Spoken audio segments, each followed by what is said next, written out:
Hello, everyone. Welcome back to Dr. English. I'm your host, Jack. Now, today we are talking about something that is practically the circulatory system of the United States. We're talking about cars. If you've ever seen an American movie, you know the image. A convertible driving down a long desert highway with the sun setting in the background. But why? Why is the car so central to the American identity?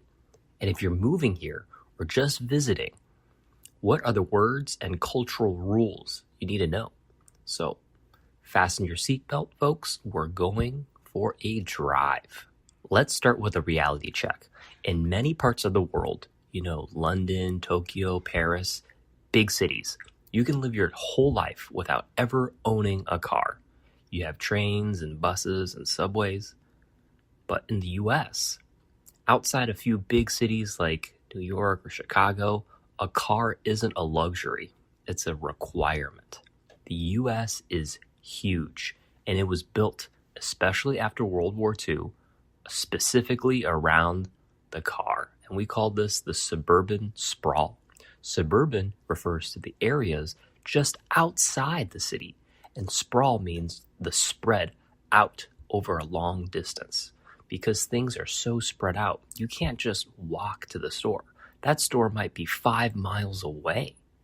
So, for an American, getting your driver's license is the ultimate rite of passage.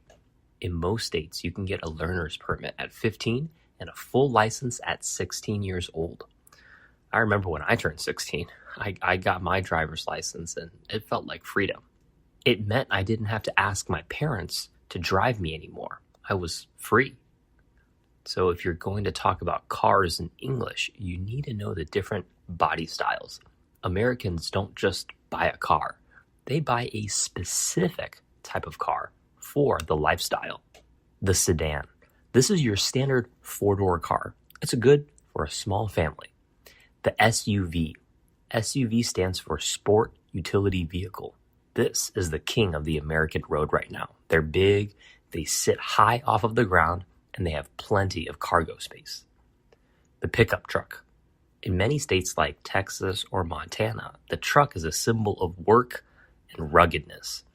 Even if you don't own a farm, having a truck is a cultural statement. And then you have the minivan. This is the classic soccer mom car. It's built for one thing, hauling a lot of kids and their gear. We have to also talk about what's under the hood. Most American cars have an automatic transmission. In Europe or South America, manual or stick shift is very common. But here, if you try to sell a car with a stick shift, it's actually harder to find a buyer. Americans like their driving to be easy. And now look at the fuel. Call it gas or gasoline. They don't call it petrol. If you pull into a gas station, you'll see different grades, regular, mid-grade, and premium. And most people just go with the regular gas. Because we spend so much time in our cars, we've invented ways to stay in them while doing everything. Enter the drive-thru. It's not just McDonald's. In the US, you'll find a drive-thru for banks to deposit your check, drive-thru pharmacies to get your medication, drive-through coffee shops like Starbucks, which you can find all across the world now, and even drive-through wedding chapels in Las Vegas if you want to get married. This has created a specific car etiquette. For example, if you're in a drive-through, you shouldn't honk your horn unless it's an emergency. It's considered very rude. And then there's the commute. A commute is the journey that you take from work and home every day.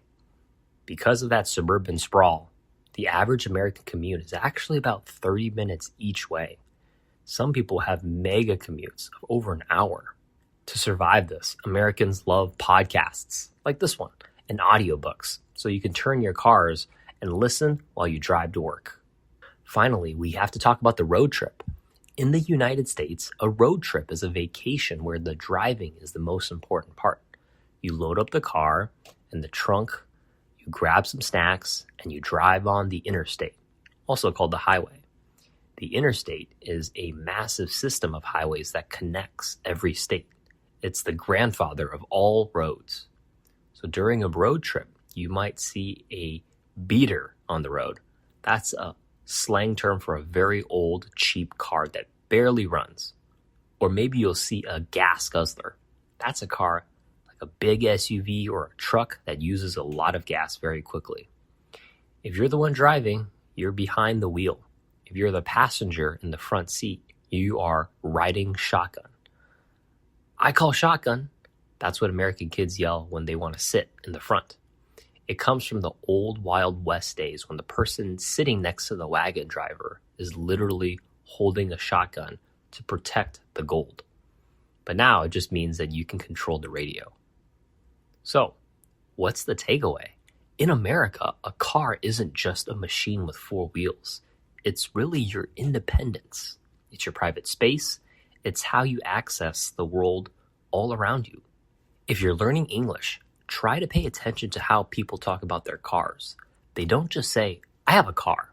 They say, I drive a Chevy, or I'm a Jeep person, or I drive a Tesla. It's part of their personality. Anyway, I think I've reached my destination. I'm going to pull over, park my car, and go get some coffee. This is Jack. This is Dr. English. Thanks for riding along with me today. Keep practicing, stay safe on the road, and I'll see you in the next one.